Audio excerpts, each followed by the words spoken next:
Well, for more on these nationwide outages, we reached Kai Prague in Brampton. He is a senior vice president at Rogers. We'll get to what happened in a moment, but I think the first thing that everyone is going to want to know is, when will this be fixed? Okay, so as of now, we do not have an ETA on when the problem will be fixed.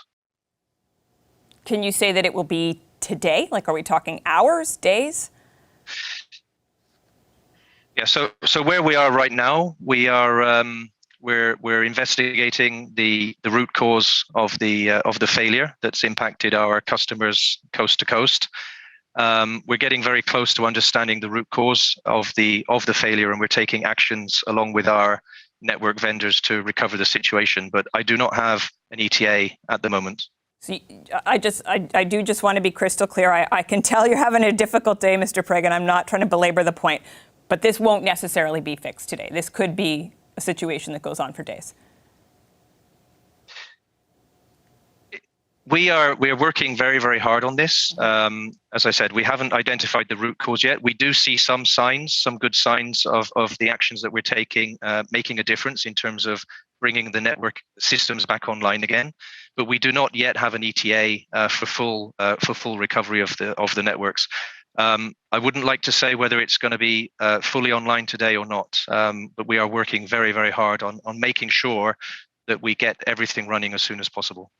I appreciate that you don't know the specifics of the root cause, and frankly, I don't want to get too technical here, but can you say whether Sure. it was, for instance, a cyber attack, or whether this is an internal problem? We don't have a root cause yet. We are focused very, very hard on obviously understanding that root cause and restoring service for our customers. Obviously, as soon as we restore the service, we will then start to understand, obviously, in depth the root cause of this. So I wouldn't like to speculate, to be honest, and it's too early to speculate. Okay, how many people have lost internet or phone access today? How many people are affected? Millions of our customers, coast to coast, are impacted on our wireless network as well as our wireline networks, as well as our enterprise customers. So it's obviously quite a big impact to our customers coast to coast. Can you say how many millions of people? I can just tell you millions of customers are impacted. Okay. Those people who are impacted are, I'm sure, wondering how this could happen. I appreciate you just told me you don't know the root cause. They may be asking, though, like, obviously you are a massive telecom network. Why were there not enough fail-safes in place to prevent something on this scale? So the network is built in a way, including multiple levels of redundancy across the networks, and so. As I said before, we don't yet understand the root cause of why this has happened. We don't understand how the different levels of redundancy that we build across the network coast to coast have not worked. And so, as I said before, we're working very, very hard on getting to that root cause and recovering. This is an incredibly frustrating day for you.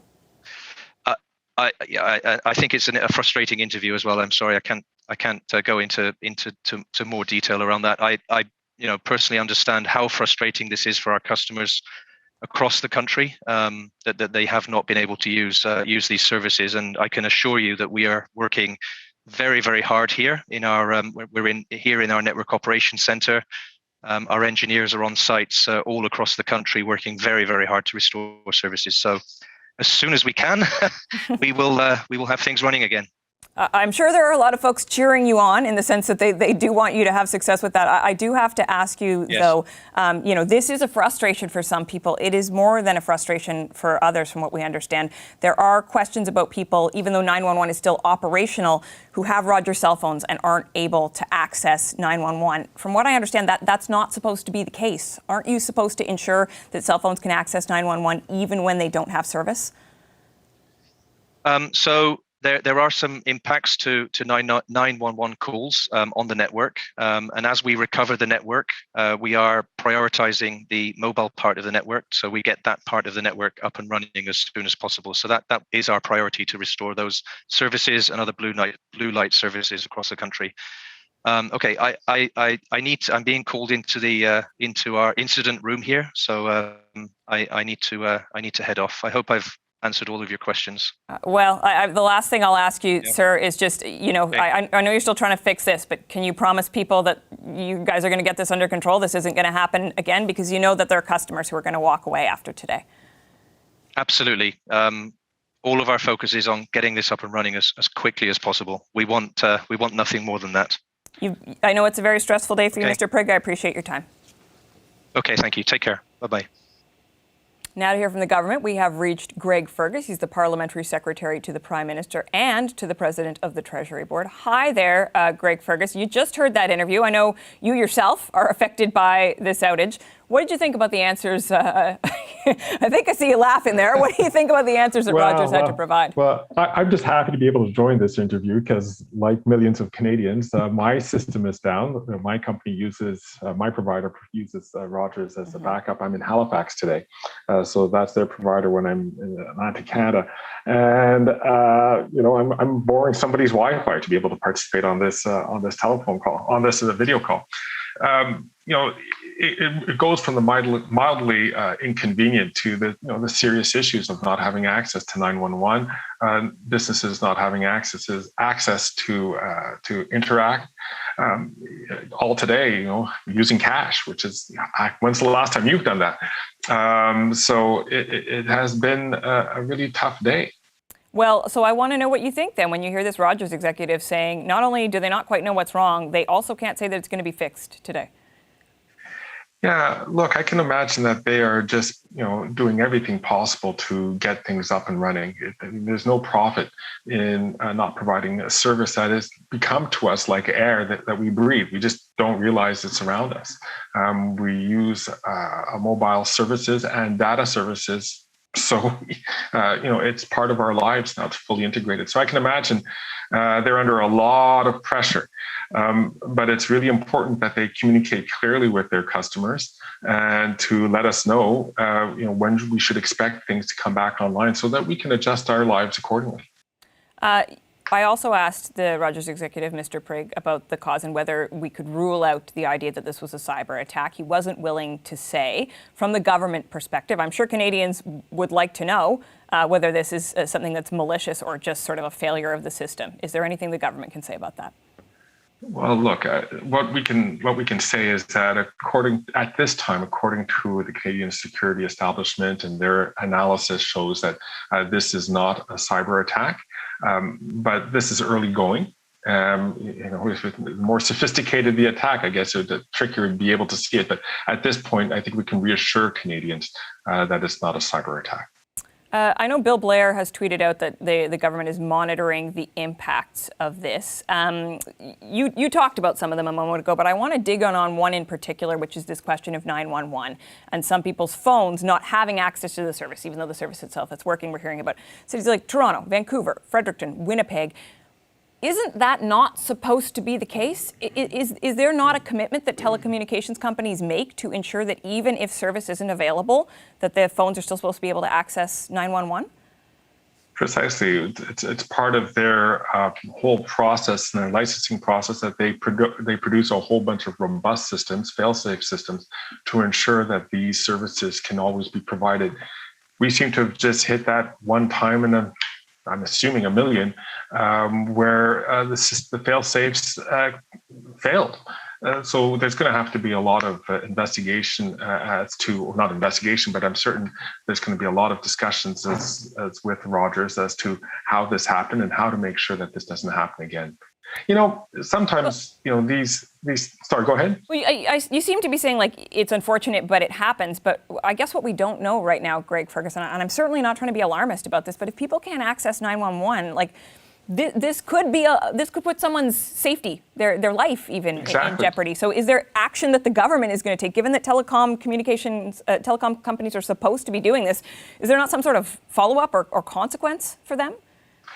Well, certainly there's going to be I'm certain that there are. Now, I'm not familiar with the precise details of how it works when these kind of situations do happen. But I do know that a bunch of robust systems had been planned and built into the infrastructure. We want to make sure that Canadians have a system that they can rely upon. And, by and large, today notwithstanding, it has worked. So there has to be a real good look to take a look at what failed. And how do we make sure that systems can handle that, and perhaps new ways of looking at making sure that these systems hold up. I want to talk to you about something that NDP leader Jagmeet Singh tweeted today, because it's not just a criticism of the telecoms, it's a criticism, frankly, of your government. He says that the outage highlights the dangers of a monopolized industry and says that these are, quote, the consequences of a Liberal government that is fixated on protecting the profits of telecom giants. The Liberals have previously promised to improve telecommunication service in this country by increasing competition. So what does your government have to show on that front at this point? Look, the government has always been taking a look at the allocation of spectrum, which is what these companies use. We want to make sure that Canada has a more competitive market. We want to make sure that Canada has a more affordable market so that Canadians can get access to data and mobile services as cheaply as they are in other countries. And we also, certainly today raises it, we want to make sure that it's a reliable network.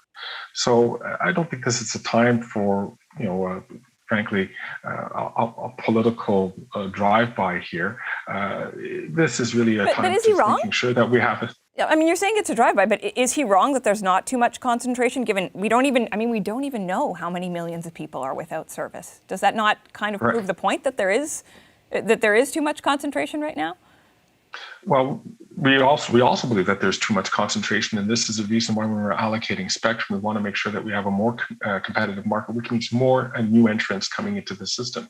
So I'm not certain what kind of magic wand you would like us to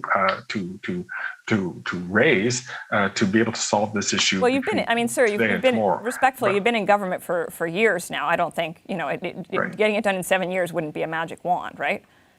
No, but there's been some, for example, I use not Rogers, not Bell, but I used a smaller company, Fizz, which piggybacks on the network of one of the companies, and they provide me with a much cheaper mobile access and data access. And millions of Canadians are like me, and they use these companies like Fizz to be able to access the internet and to have mobile services.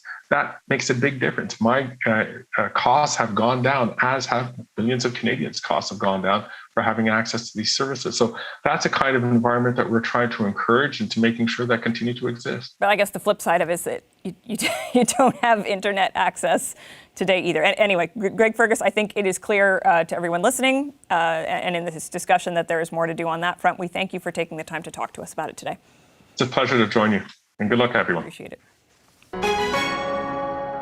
Hi, I'm Vashi Capellos, host of Power in Politics. See more of our show by subscribing to the CBC News channel or click the link for another video.